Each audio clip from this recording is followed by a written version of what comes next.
اعوذ باللہ من الشیطان الرجیم بسم اللہ الرحمن الرحیم والفجر ولیال عشر والشفع والوتر واللیل اذا یسر۔ دیکھو میرے بھائیوں، آج چاند ہونے کے بہت زیادہ امکانات تھے، ابھی خبر ہو جائے گی کہ چاند نظر آیا کہ نہیں آیا۔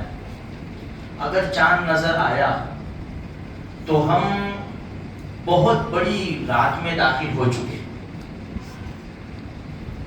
کیونکہ قرآن کریم نے قسم کھائی ہے والفجر، فجر کی قسم، یا تو روزانہ فجر کی قسم، جیسے کہ رات تاریکی ہوتی ہے، سناٹا ہوتا ہے، لوگوں کو ڈر ہوتا ہے، گھروں میں محفوظ ہو جاتے ہیں، جب صبح کی پو پھوٹتی ہے انسان نکلتے ہیں، جانور نکلتے ہیں، پرندے اپنے گھونسلوں سے نکلتے ہیں، لوگوں کا خوف اور ڈر دور ہو جاتا ہے، اطمینان ہو جاتا ہے، تو یہ فجر پورا انقلاب، پورے ملک میں انقلاب پیدا ہو جاتا ہے۔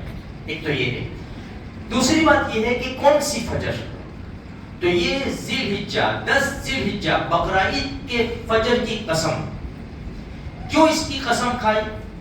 کہ دیکھو ہر دن سے پہلے رات ہوتی ہے، ابھی جو رات شروع ہوئی نا، آئندہ کل سنیچر ہے تو پہلے رات ہے سنیچر کی، اب کل دن ہوگا، دن مغرب تک رہے گا، پھر جب کل مغرب ہوگی تو اتوار کی رات شروع ہوگی، تو پہلے رات آتی ہے پھر دن آتا ہے۔ پورے سال کے اندر ہر دن کے ساتھ یہ رات لگی ہوئی ہے، لیکن ایک دن ایسا ہے جس کی رات نہیں ہے۔ بولنے میں تو بولتے ہیں بقرعید کی رات، لیکن 10 ذی الحجہ کی رات نہیں ہے۔ یہ جو رات ہے نا 10 ذی الحجہ سے پہلے، وہ عرفے کی رات ہے۔ تو عرفے کی 2 راتیں ہو گئی، 9 ذی الحجہ کی 2 راتیں ہو گئی، ایک تو پہلی رات اور دوسری رات۔ دیکھو ایک مسئلہ ہے، علماء نے فرمایا کہ وقوف عرفہ، وقوف عرفہ یعنی عرفات کے میدان میں ٹھہرنا حاجی کے لیے ضروری ہے، اس کے بغیر حج مکمل نہیں ہو سکتا۔ اب اس کا وقت کیا ہے کہ بھئی مینا سے عرفات چلے جاتے ہیں، عرفات میں سورج غروب ہوتا ہے، وہاں تک حاجی ٹھہرتا ہے۔ جیسے 9 ذی الحجہ کا سورج غروب ہوتا ہے تو بغیر مغرب کی نماز پڑھے حاجی مزدلفہ میں چلے جاتا ہے، اور مزدلفہ کی رات میں مغرب عشاء ساتھ میں پڑھتا ہے، یہاں سے حاجی نکلنا شروع ہو جاتے ہیں، اس کا وقت ختم ہوا۔ علماء فرماتے ہیں کہ دیکھو اگر کوئی حاجی عرفات کے میدان میں مغرب تک نہیں پہنچ سکا اور مغرب بعد پہنچا تو اس کا بھی حج ہو جائے گا، اس لیے کہ یہ رات عرفے کی رات ہے۔ یہ دلیل کے طور پر بیان کیا گیا ہے۔ اچھا، تو فجر کی قسم، ولیال عشر، 10 راتوں کی قسم۔ آیا 10 محرم کی 10 راتیں ہیں؟ مفسرین کرام نے فرمایا یہ عشرہ ذی الحجہ کی پہلی، یعنی عشرہ ذی الحجہ پہلا عشرہ، اگر چاند نظر آ گیا تو ہم داخل ہو چکے ہیں میرے بھائیوں۔ تو یہ 10 راتوں کی اللہ نے قسم کھائی ہے۔ اب اللہ کو اختیار ہے، ہر چیز کا اختیار ہے اللہ کو، اللہ چاہے تو اس کی قسم کھا سکتا ہے، ہم اللہ کے سوا کسی کی قسم نہیں کھا سکتے۔ اچھا، اللہ اس کی قسم کھاتا ہے جس کے کوئی مراتب ہوتے ہیں، مرتبے ہوتے ہیں، جس کے اندر برکتیں ہوتی ہیں، اللہ اس کی قسم کھاتا ہے۔ تو یہ راتوں کے اندر اللہ تبارک و تعالیٰ نے بہت زیادہ برکتیں ڈال رکھی ہے۔ نبی کریم صلی اللہ علیہ وسلم نے ارشاد فرمایا 1 ذی الحجہ سے 9 ذی الحجہ روزانہ کا روزہ 1 سال کے روزے کے برابر ثواب ہے۔ 9 ذی الحجہ کا روزہ، اللہ کے رسول صلی اللہ علیہ وسلم نے ارشاد فرمایا 1 سال اگلے 1 سال پچھلے گناہ معاف کر دیے جائیں گے۔ تو یہ روزوں کا ثواب ہے، اگر اللہ نے صلاحیت دی ہے تو روزے رکھیں۔ اچھا، راتوں کے بارے میں یوں فرمایا کہ یہ پہلے ذی الحجہ کی پہلا عشرہ، پہلے 10 دن کی راتیں، اس میں عبادت کرنے کا ثواب شب قدر کے برابر ہے۔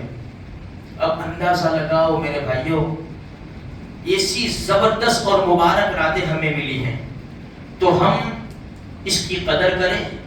دن میں اللہ نے صلاحیت دی ہے تو روزہ رکھیں، اگر روزہ رکھنے کی طاقت نہیں ہے، اپنے آپ کو گناہوں سے بچا کر اللہ کی عبادت میں لگاوے، رات کا کچھ حصہ مقرر کر لے، ہر انسان ہر مسلمان مقرر کر لے کہ مجھے 15 منٹ 20 منٹ آدھا گھنٹہ 1 گھنٹہ جو بھی اللہ توفیق دے، مجھے 15 منٹ تو روزانہ 10 دن نکالنی ہی ہے، یہ نیت کر لے، فکس کر لے، مجھے یہ 15-20 منٹ کے اندر آدھا گھنٹے کے اندر اللہ کا قرآن پڑھنا ہے، 2-4 رکعت نفل نماز پڑھنی ہے، تھوڑا سا ذکر کرنا ہے، تھوڑی سی دعا کرنی ہے۔ دیکھو میرے بھائیو، کوشش کریں گے تو ہوگا، نہیں کوشش کریں گے تو کچھ بھی نہیں ہوگا۔ یہ بھی جس طرح ہماری زندگی کے 10 دن بہت سارے چلے گئے، رمضان کے مہینے چلے گئے، یہ بھی چلے جائیں گے۔ اچھا، ہمیں کوشش کرنی چاہیے۔ دوسری ایک بات کہ بھائی جن لوگوں کے اوپر قربانی واجب ہے تو ذی الحجہ کا چاند نظر آنے سے پہلے بال ناخن وغیرہ کاٹ لے، ذی الحجہ کا چاند نظر آنے کے بعد نہ کاٹنا مستحب ہے، ضروری نہیں ہے کہ نہیں کاٹے، ایسا ضروری نہیں ہے کہ بھئی چہرہ نہ بنواوے، ناخن نہ کاٹے، بال نہ کاٹے، نہ کاٹنا مستحب ہے، پہلے سے کاٹ لے۔ اچھا، دوسرا ایک مسئلہ یاد رکھیں، یہ 10 دنوں کے اندر 9 ذی الحجہ سے تکبیر تشریق شروع ہوگی، جو ہر فرض نماز کے بعد پڑھتے ہیں، لیکن یاد رکھے حدیث میں آتا ہے کہ 10 ذی الحجہ کا چاند نظر آتے ہی پورے 10 دن مسلمانوں کو تکبیر پڑھنا چاہیے۔ حضرت عبداللہ ابن عمر رضی اللہ تعالیٰ عنہ، حضرت ابو ہریرہ رضی اللہ تعالیٰ عنہ، ان سے یہ دونوں حضرات سے روایت ہے کہ ذی الحجہ کا چاند نظر آتے ہی ہر مسلمان کو چلتے پھرتے اٹھتے بیٹھتے کام کاج کرتے ہوئے اللہ اکبر لا الہ الا اللہ واللہ اکبر اللہ اکبر وللہ الحمد، یہ تکبیر پڑھتے رہنا چاہیے۔ اپنے گھروں کو بھی بتاؤ میرے بھائیوں، اپنے دوست احباب کو بھی بتاؤ کہ بھائی ہم اچھا، اس کے بارے میں یہ روایت جب نقل کی گئی ہے تو علامہ طحاوی رحمۃ اللہ علیہ یا کسی نے کہا ہے کہ بہت سے لوگ اس سے غافل ہیں، ان کو یہ معلوم نہیں ہے کہ یہ 10 دنوں کے اندر تکبیر پڑھنی چاہیے۔ روایات میں یہاں تک لکھا ہے کہ عبداللہ ابن عمر رضی اللہ تعالیٰ عنہ اور حضرت ابو ہریرہ رضی اللہ تعالیٰ عنہ اسپیشل بازار میں جاتے تھے، بازار میں جا کر تکبیر پڑھتے تھے زور سے، اور مسلمان ان کی تکبیر سن کر تکبیر پڑھتے تھے۔ اب ہمارے تو حال ایسے نہیں کہ بازار میں جا کر ہم پڑھیں، اس لیے ہم مسلمانوں کے بھائی گروپ میں بیٹھے ہو، گھروں کے اندر ہو، کہ مسلمان سن سکے، تاکہ یہ سنت بھی ادا ہو جائے صحابہ کرام کی کہ بھائی تھوڑا سا آواز سے اللہ اکبر لا الہ الا اللہ واللہ اکبر وللہ الحمد۔